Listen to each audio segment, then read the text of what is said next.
The German word for tax haven, Steuerparadies, literally tax paradise, is a bit of an oxymoron.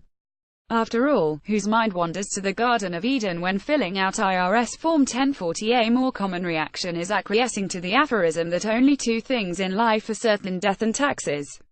And in the afterlife, that is to say, in heaven, at least there's no such thing as an income tax deduction.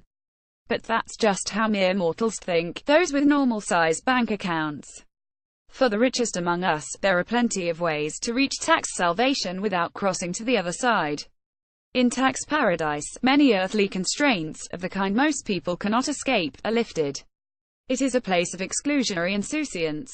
The Paradise Papers lift the veil on people who evade things like taxes, regulations and sanctions, thus neglecting the most important thing of all, their societal responsibility. Doing so has become so common these days, so run-of-the-mill, that tax havens are no longer unsavory haunts populated by pariahs, but collective meeting points for economic elites for whom Irish, Dutch, Caribbean tax structures are as widely accepted as smoking a joint is in broader society. When a corporation goes looking for the ideal place to establish tax residency, it expects the host country to demand neither taxes nor transparency, and it most certainly cannot have a political opposition that would dare question such privileges. The term tax paradise is misleading for another reason as well. There's absolutely nothing idyllic or exemplary about them.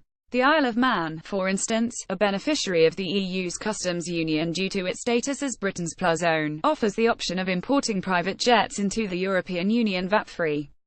It's an example of how the governments of microstates and law firms write special rules for the overprivileged. There are, of course, legions of ordinary taxpayers who would love to save on VAT, whether they're buying fruit, diapers or concert tickets, but are simply not allowed to.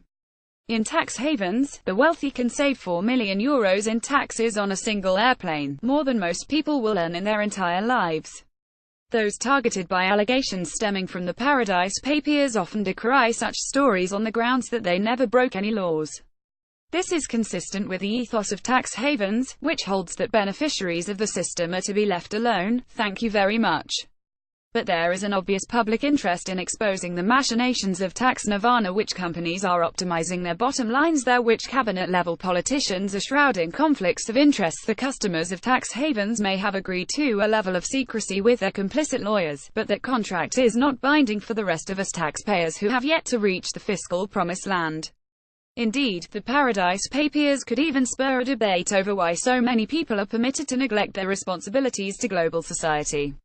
Such a debate is as necessary as ever. Various leaks in recent years may have done some damage to tax havens, but the offshore industry is still flourishing. The beneficiaries of this system, including nearly every major multinational, are as much to blame as the service providers. In their worldview, every nation serves a purpose. The Filipinos sew t-shirts, the Germans buy them, and the Dutch devise ways to avoid taxes through fiscal skullduggery. For companies that pride themselves on their 15% tax rate, globalization is downright heavenly. They get all the advantages with none of the restrictions. This is shameless, indeed scandalous. Even biblical gardens didn't have these kinds of perks. Governments bear a responsibility to change the status quo, but an imminent banishment from this paradise doesn't seem likely.